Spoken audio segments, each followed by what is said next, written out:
I don't have a burning issue to speak with the president about right now.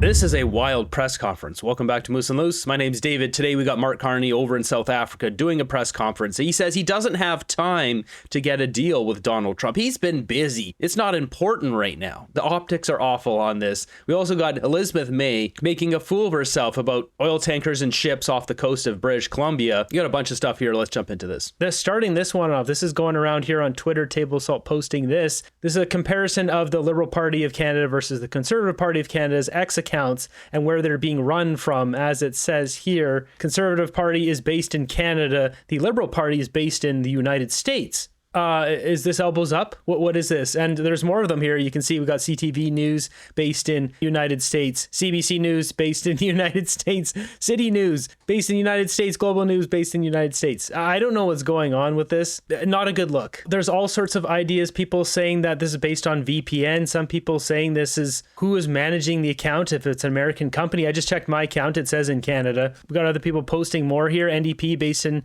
US. As we see here, but one BC party based in Canada, University of British Columbia, US, University of Toronto, US. Yeah, moving on. Got this one here. That's right. We got Squeaky and Scott Moe. This is a real photo. That's it. That's all there is here. Let's move on. Moving ahead here, we got Mark Carney in South Africa at the G20 doing a press conference. He says some pretty alarming things here. Mark Carney's asked about economic opportunities in Africa. He briefly just says everywhere else has a better return. It's more important. And then he speaks on aid. Canada remains engaged with Africa. We are. Let me make a point on aid. The Global Fund, the normal contribution of Canada in international vehicles, if I can put it that way, is around our GDP. It's about 2 to 3% is a normal contribution. We're well over 6% in the Global Fund. Our share of the Global Fund went up. So yes. Let me get this straight. So we can't spend 2 or 3% on defense, but we can spend 6% giving our money abroad when we have our own people that are suffering?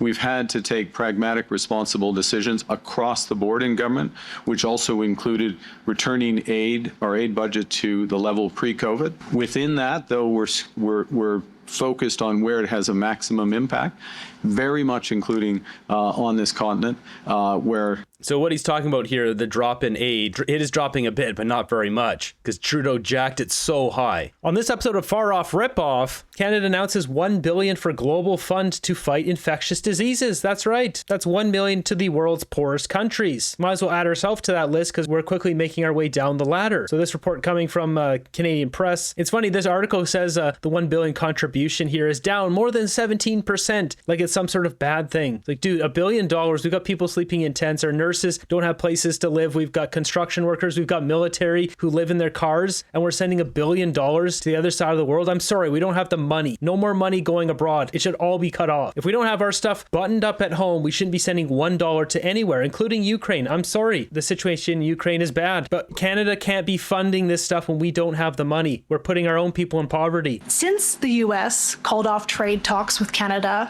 has Mr. Trump returned your calls, texts, or accepted your apology over the Ontario ad? He accepted the apology when I spoke to him. And we have... So immediately his reaction there, he doesn't like this question. That's why that little smirky laugh came out. We've had discussions. I've been busy. There's another point, though. I've been busy. We passed a budget with that's going to catalyze. He's too busy to get a deal. That's what he just said. $1 trillion of investment. We have launched new trade agreements. We've secured new investment in the country of a size not seen arguably before. So we're busy. He's got other things to do. Sound the alarms. Mark Carney is too busy to get a deal with Donald Trump. Isn't that interesting? It's almost like he doesn't care. And we'll re-engage when it's appropriate. What was the... En français, nous sommes très occupés. So this is pretty wild here, because this just amps up. So he goes off in French. When was the last time you spoke to the president? And as you diversify trade away from the U.S., what's your red line? Like when you... in terms of dealing with other countries, I mean, what are the conditions where you won't do business with another country no matter how much money it has? So first off, this body language is wild. When was the last time you spoke to the president? And as you diversify... Why would you ask me that? If I trade away from the U.S. You see this look, this like looking off to the side like, oh, why would she ask it? Come on, buzz off, reporter.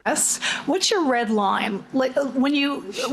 In terms of Yeah, this guy's body language, you can see his thumb down here. So already he's got the fake smile there to try to help soothe himself. But look at his thumb down here. He's clenching his hand. He's like he's putting one over the other and he snaps it down really hard.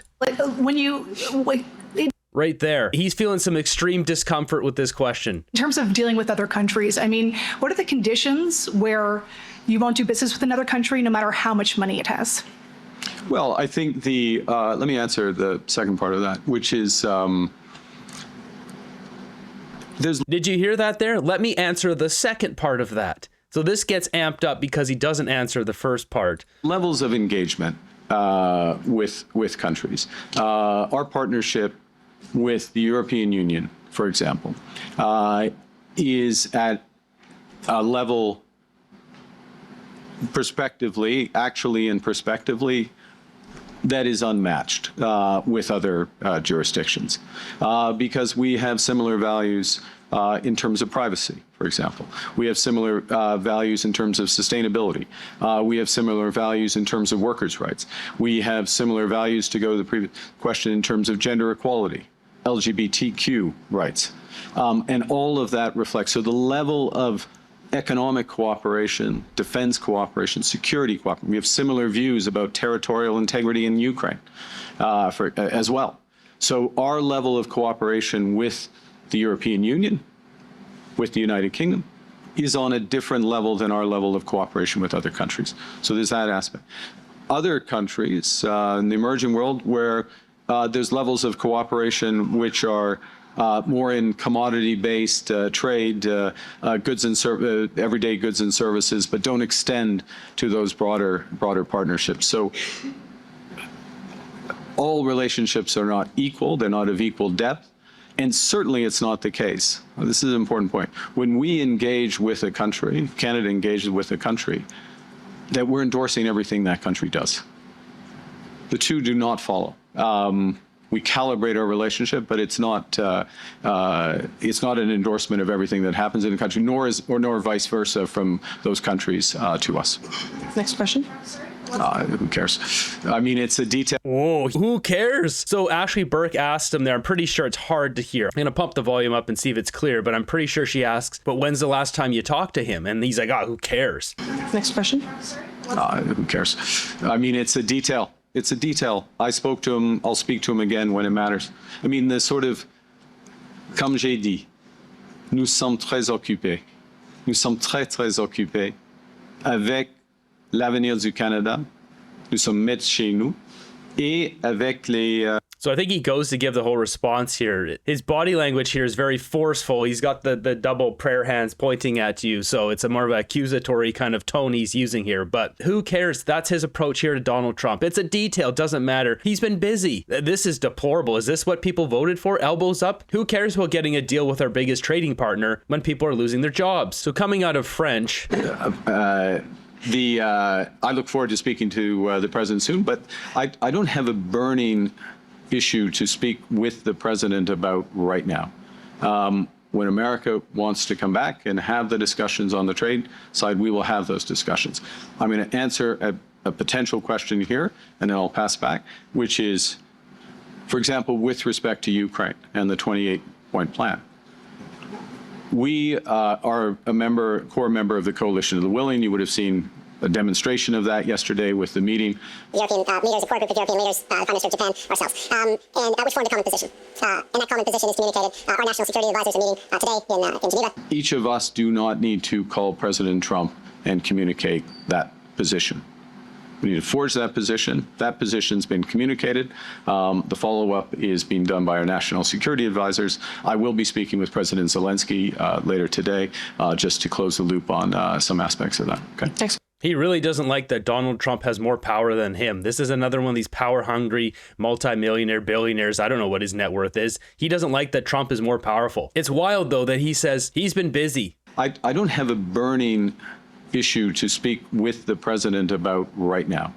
He doesn't have a burning issue. So anyone who's lost their job in the automotive industry or the lumber industry or seafood or canola or pick an industry, he doesn't have a burning desire because he's making crap tons of money with his Brookfield shares and being prime minister. He doesn't care about Canadians. He only cares about his stock value in America, which is 91% invested there. So he doesn't care about Canadians. Well, what a dumb thing to say. Does he not understand even just the optics of how dumb that sounds? Like, how can a liberal look at this guy and like, yeah, this is the guy for me. This is the guy that's for Canada. Like, he's not. He doesn't give a crap about Canada. When America wants to come back and have the discussions on the trade side, we will have those discussions. Trying to play this in some sort of power position isn't going to work, Carney. Their economy is 13 times bigger than ours. He needs to come back with some sort of other concession at this point because of the whole stupid situation with him allowing Doug Ford to run that ad, which has blown things up. I don't think there's going to be a deal, period. Maybe there was one on the table if things were going to go to an election, but since there's no election now, he's not going to do that because he can't call an election. Otherwise, he looks like a jerk sending us to the polls at Christmas. But if it was forced, then he could use that narrative. And then if he is working with Donald Trump, then suddenly get this deal. Who knows? Something fishy is going on here, but he sure doesn't care about Canadians. That's for sure. Answer a potential question here. And he's going to answer potential questions. So that's what we just played. He's just going to go on to all this word salad again because he wanted to get away from that. He wanted to change the topic because he doesn't like getting asked about Donald Trump because it makes him look weak and inferior. Who cares? I mean, it's a detail. It's a detail. I spoke to him. I'll speak to him again when it matters. When it matters. It doesn't matter right now. I've been busy. There's another point, though. I've been busy. We passed a budget with the... Yeah, this guy passed a budget. Too busy to get a deal. Moving ahead, we got Elizabeth May stirring things up, drawing on her whiteboard here. This is so ridiculous on so many ways. So first off, let's just play this video here. She's going after Andrew Scheer, talking about American tankers going up and down the West Coast. So she draws a map here, which is wildly incorrect. Hello, lesson on geography and safe marine transit for oil tankers, especially to the attention of slow learners. Daniel Smith, Andrew Scheer, take note. Here we go. You cannot put tankers through the Hecate Strait. So let me show you. This is a quick and dirty map I just drew. This is British Columbia. This is the west coast of British Columbia, Alaska up here, Yukon here. This is where I live, on Vancouver Island, coming down the southern part of the coast of British Columbia. And up here, the territory of the Haida Nation, Haida Gwaii. In between Haida Gwaii and the northwest coast of British Columbia is the most dangerous body of water in Canada. That's right. Right here, the Hecate Strait is covered by the tanker ban. Yesterday in Parliament, Andrew Scheer said, "Why are the Liberals keeping in a law that prevents Canada from exporting our oil while U.S. tankers travel through the exact same place?" No, Andrew, no, wrong. U.S. tankers go from Alaska all out here in the open ocean down to Washington State. Don't love it, but it's not like as anywhere near as dangerous as the loony idea of bringing oil tankers up along the northwest coast of British Columbia, which is, as I mentioned, not just the most dangerous body of water in Canada, the fourth most dangerous body of water on the planet.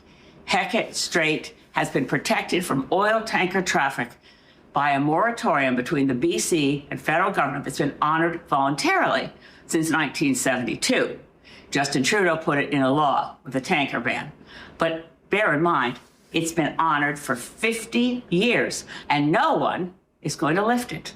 Come hell or high water, which is actually a good definition of the Hecate Strait. So first off, Elizabeth May here, her opening statement. You cannot put tankers through the Hecate Strait. You can't put them through there. It's too dangerous. Except what you're seeing right here is a live view of the Hecate Strait, and there's literally a giant cargo ship there right now. Now, it's not an oil tanker, but first saying it's too dangerous when literally this is real time. You can check all of the boats in here. This is a tug, some other marine research vessel. There's literally a cargo ship. If it were that dangerous, they would not be sending this down there right now, mate. Now, I'm sure this is more dangerous. That's why they don't use it that often. But Andrew Scheer is not talking about sending oil tankers up the Hecate Strait here. He's talking about this direct route. You can see the lines here going to Prince Rupert. They also go down here and up to Kitimat. This is an open channel here. This is not the dangerous area, hence why there's so many ships here. And we can see where they're going. These big red ones are LNG ships. You can click on their forecasted route. There it is.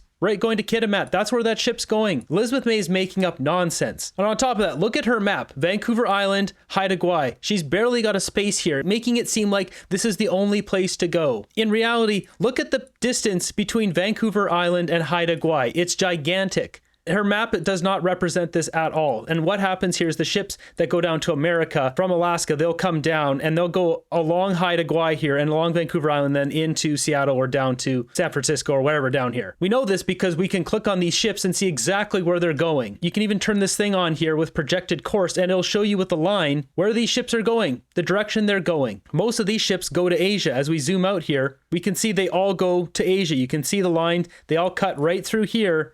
They take this passage all the way over to China. The data doesn't lie, May. And as for the ones from Alaska, as Andrew Scheer said, they will come down the coast here. They'll go on the outside next to Haida Gwaii, and they'll come down to Seattle or down further south. Here we've got a tanker coming from America right now, going up to Alaska. So the tanker ban in question is not Hecate Strait here. It's going to Prince Rupert, this direct line where these LNG megaships are already going. We've got one that's just left. Look, LNG tanker. This is an American ship. This is going over to Asia.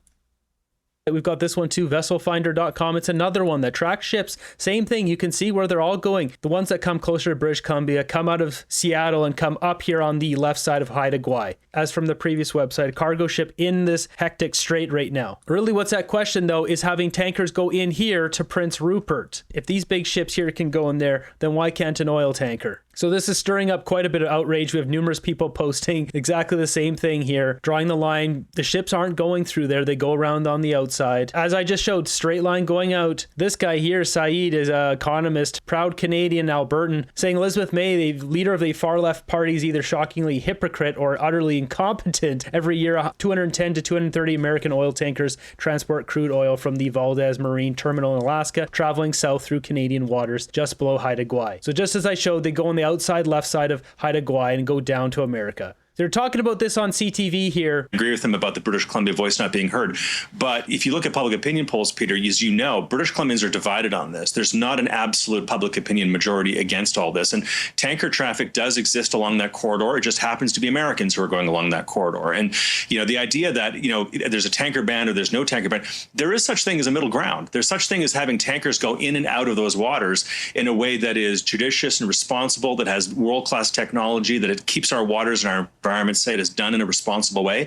We know. Just as I showed you, those giant ships that have crane arms that pick up containers and all that, container ships, they're going in and out of there. LNG ships for LNG Canada going in and out of there. They're selectively choosing which industries and businesses make money. It seems there's financial interest in stock at risk here from people like David Eby, Mark Carney. We'll see what's happening here. Apparently there's some secret deal that's getting closer to be made without David Eby's involvement at all. And this is getting closer and closer to finalizing. Well, you have to wonder why David Eby is intentionally blocking Canadian prosperity. That can happen because it's already happening with American tankers going right across our shoreline. So it can be done. The question is, I think to your point, Peter, is that there is a political price to pay and there is a conversation that needs to be had. And the question is Mark Carney prepared to spend some of his political capital in order to do a nation building project that would be good for all Canadians? That's up to him to show that leadership. And, we're in a wait and see moment. Yeah, let's not be naive here. Mark Carney is not doing anything but enriching himself. So I mentioned before I have a bombshell video coming up. That's still coming up and it's getting bigger and gnarlier as I'm unraveling exactly what is going on here. Mark Carney's entire agenda is starting to come together. So stay tuned for that in a day or so. From what I can ascertain, one moment, I'll get to you both in one second. I just want to be clear. From what I can ascertain, other tankers can go through it, but you cannot dock somewhere and basically load up or unload oil, which is effectively what renders a new pipeline impossible at this point. So there is like a salient difference about what exists right now. And if it were to be a carve out, I guess, per se, Peter, I'll get to you and then I'll go to you first. Exactly. So boats can go through there. They just can't dock. And as I just showed you, there's a boat going through there right now. And while it is more treacherous and that's why other ships aren't using it, clearly it's not that treacherous or they wouldn't risk all of that cargo on that big shipping container ship, period.